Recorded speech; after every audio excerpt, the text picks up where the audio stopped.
Shalom Bapak Ibu yang dikasihi oleh Tuhan. Kali ini kita akan mengulas sosok Melkisedek seperti yang dicatat oleh Alkitab. Dan ini berkaitan dengan bahan khotbah pada hari Minggu 21 Maret 2021 ini. Dan saya meminta kepada saudara-saudara sekalian, kalau berkenan video ini menjadi berkat, silahkan bagikan biar lebih banyak orang mendapatkan manfaat dari video-video yang saya buat ini. Namun sebelumnya mari kita meminta pimpinan daripada Allah Roh Kudus untuk menguasai hati kita sehingga kita bisa memiliki pemahaman dan pemikiran yang jelas tentang apa yang akan saya sampaikan ini. Mari kita berdoa.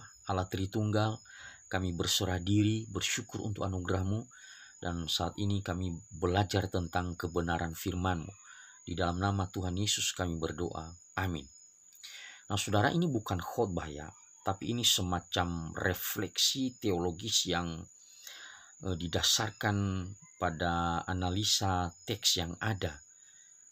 Dan saya berharap bahwa saudara yang akan mempersiapkan bahan khotbah setidaknya memiliki bahan atau buah pemikiran terkait sosok Melkisedek ini yang di dalam nats khotbah pada minggu ini Ibrani pasal 5 ayat 5-10 itu disebutkan 2 kali. Nah, berbicara tentang Melkisedek, kita tidak terlalu banyak informasi yang kita dapatkan dari catatan Alkitab kita. Kita hanya menemukan sosok Melkisedek ini dalam beberapa bagian saja. Yang pertama adalah di dalam kitab Kejadian pasal 14. Sang narator daripada kitab Kejadian memberikan kita informasi yang sangat sedikit. Dia hanya menyebutkan bahwa Melkisedek itu adalah Raja Salem dan dia adalah imam Allah yang maha tinggi. Ketika Abraham pulang dari peperangan dengan kemenangannya, dia bertemu dengan sosok Melkisedek ini. Dan Melkisedek ini memberkati Abraham. Dan Abraham mengambil 1/10 daripada rampasan terbaiknya. Dia persembahkan kepada Melkisedek ini. Nah Daud nanti di dalam Mazmurnya, dia mengatakan bahwa akan ada imam yang akan dinobatkan sebagai imam yang sesungguhnya. Imam yang selama-lamanya.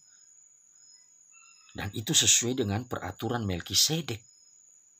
Jadi Daud di dalam Mazmur mesianiknya ini menubuatkan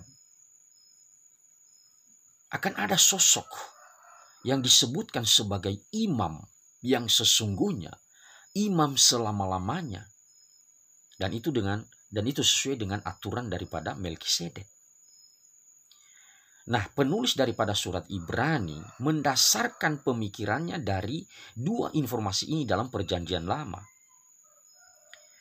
Fokusnya adalah bukan soal keberadaan Melkisedek itu yang kita tahu bahwa dia ada tiba-tiba dan lalu juga dia menghilang begitu saja. Kita tidak tahu informasi tentang silsilahnya, siapa dia, siapa orang tuanya, siapa nenek moyangnya, lalu siapa keturunannya selanjutnya. Catatan Alkitab hanya memberikan kita informasi yang sangat sedikit. Seperti yang sudah saya katakan itu. Tetapi fokus daripada penulis Ibrani adalah nilai-nilai keimaman daripada Melkisedek itu bisa dianalogikan pada nilai keimaman daripada Yesus Kristus. Kenapa? Karena menurut penulis Ibrani bahwa Melkisedek itu tidak diikat oleh aturan Taurat. Kita tahu bahwa di dalam aturan Taurat yang disampaikan oleh Allah melalui Musa kepada orang-orang Israel, orang yang menjabat sebagai imam itu harus dari keturunan Lewi. Apalagi berbicara tentang imam besar, itu pasti harus dari keturunan Harun. Dan Melkisedek ini jauh sebelum Taurat ada, dia sudah ada. Karena Melkisedek hidup sejaman dengan Abraham. Dan Abraham adalah nenek moyang daripada Israel.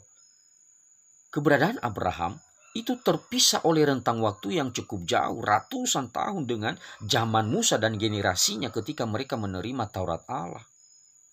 Jadi keberadaan atau posisi keimaman daripada Melkisedek itu tidak diikat oleh Taurat. tidak diikat oleh hukum yang berlaku bagi orang-orang Israel kemudian. Nah, penulis Ibrani mencoba menarik semacam benang merah antara keberadaan Melkisedek itu dengan keberadaan Yesus Kristus di dalam zaman Perjanjian Baru.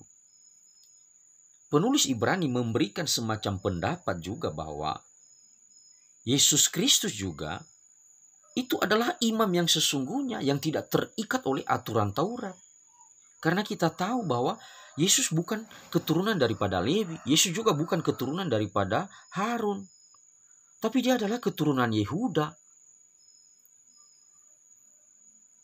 Dan penulis Ibrani memberikan argumentasi itu berdasarkan kisah yang terjadi dengan Melkisedek. Kalau Melkisedek jauh sebelum Taurat itu bisa mengambil posisi sebagai imam besar, Yesus Kristus juga di dalam masa Perjanjian Baru setelah adanya Taurat, dia juga bisa mengambil posisi sebagai imam besar bagi kita.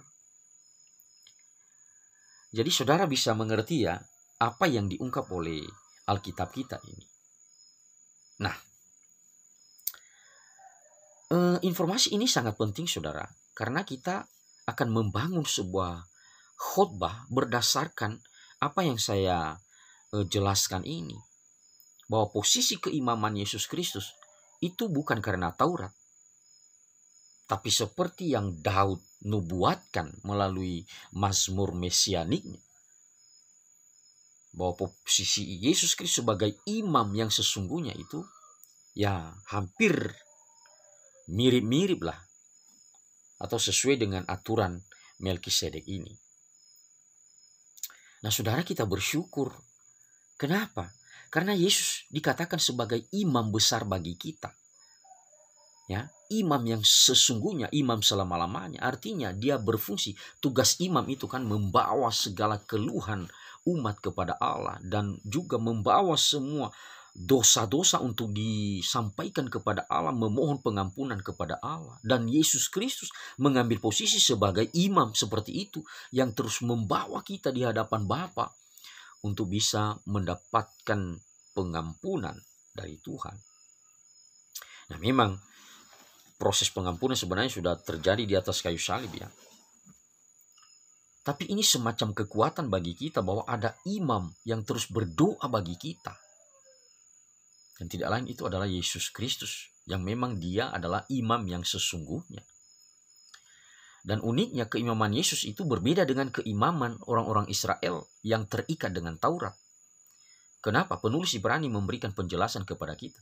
Kalau imam sesuai dengan aturan Taurat itu, dia bukan hanya berdoa bagi umat Israel, tapi juga berdoa bagi dirinya sendiri, karena dirinya sendiri juga berbuat dosa. Yesus Kristus tidak seperti itu, karena Yesus tidak berbuat dosa.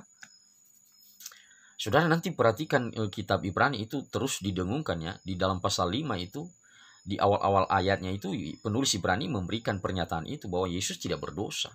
Dia imam yang ideal, imam besar yang ideal.